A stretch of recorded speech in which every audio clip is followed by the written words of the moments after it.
Hello, my name is Debbie and I'm the Minister of the Methodist Churches in Bury St Edmunds and also the Methodist Chapel in Ixworth. As we travel through our reflections on the Lord's Prayer, we come to the next line that we are going to explore. Give us today our daily bread. Words which we find in the Gospel of St Matthew, chapter 6 and verse 11 in our Bible.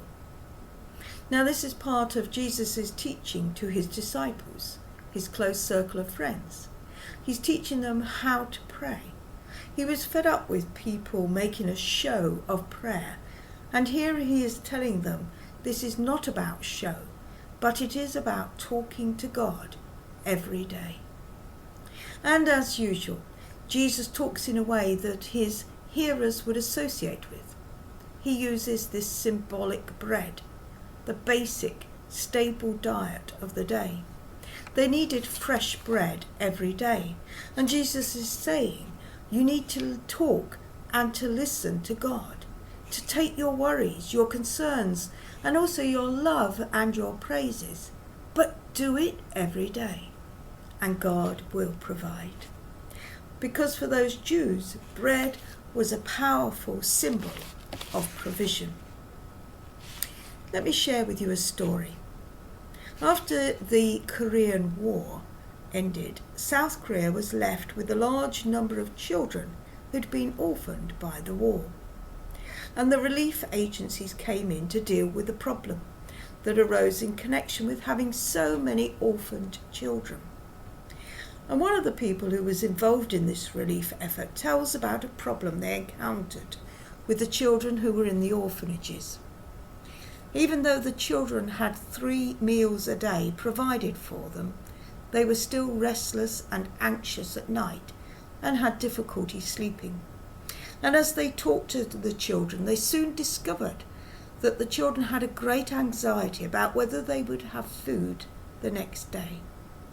And so to help them resolve this problem, the relief workers in one particular orphanage decided that each night when they put the children to bed, the nurses would place a single piece of bread in each child's hand. The bread wasn't intended to be eaten. It was simply intended to be held by the children as they went to sleep. It was a security blanket for them, reminding them that there would be provision for the daily needs. And sure enough, the bread calmed the children's anxieties and helped them to sleep. And likewise, we take comfort in knowing that our physical needs are met, that we have food or bread for our needs. This petition of the Lord's Prayer teaches us to come to God in a spirit of humble dependence, asking Him to provide what we need and to sustain us day by day. We're not given a license to ask for great riches, but we're encouraged to make our needs known to Him, trusting that He will provide. But also we learn from this line that it's not just about me. Give us our daily bread, us and our.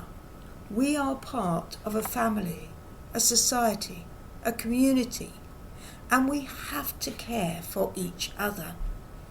There is sufficient if we are not greedy. Sadly, we live in that individualistic world which is about me, and we've seen that all too much with the pandemic. We've seen the selfishness of people, the panic buying, and the going out in large groups because, well, I should be able to do what I want to do. Jesus teaches us that He will provide the necessities of life.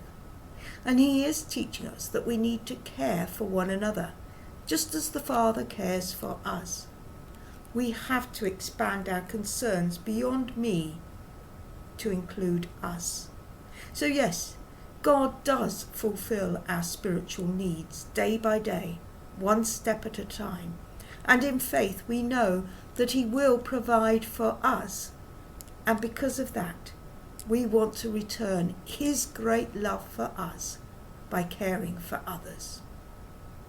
Give us today our daily bread. Our Father, who art in heaven, hallowed be thy name. Thy kingdom come, thy will be done, on earth as it is in heaven. Give us this day our daily bread, and forgive us our trespasses, as we forgive those who trespass against us. And lead us not into temptation, but deliver us from evil. For thine is the kingdom, the power, and the glory, for ever and ever. Amen.